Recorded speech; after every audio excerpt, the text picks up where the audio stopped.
Karachi side super highway के मकाम पर पुलिस और डाकू के दरमियान फायरिंग का तबादला हुआ है, जिसमें गोली की जद में आकर 7 साला बच्ची जाँ बहक हो गई है। इंतहाई अफसोसनाक खबर कराची से। फायरिंग की जद में आकर 7 साला बच्ची जाँ बहक हो गई है। इस पर हम बात करते हैं डॉनस के रिपोर्टर इमरान हफीज। इमरान, बताइएगा इस वाक़े के बारे में पुलिस क्या बताती है?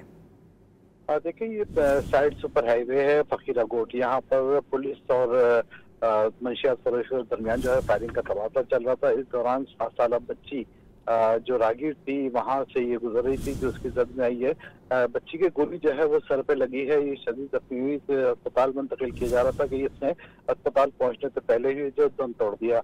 बच्ची की शनाख्त जो है वो सदब के नाम से की गई है। जी, बहुत शुक्रिया, आप हमें अपडेट कर रहे थे इमरान। देखिए, ये साइड सुपर हाईवे है फकीरा गोट। यहाँ पर पुलिस और मंशियात फरोश के दरमियान जो है फायरिंग का तबादला चल रहा था। इस दौरान 7 साल बच्ची जो राहगीर थी वहां से ये गुजर रही थी, जो उसकी जद में आई है। बच्ची की गोली जो है वो सर पे लगी है। ये शदीद जख्मी हुई, इसे अस्पताल मुंतकिल किया जा रहा था कि इसने अस्पताल पहुंचने से पहले ही जो दम तोड़ दिया। बच्ची की शनाख्त जो है वो सदब के नाम से की गई है। जी, बहुत शुक्रिया, आप हमें अपडेट कर रहे थे इमरान।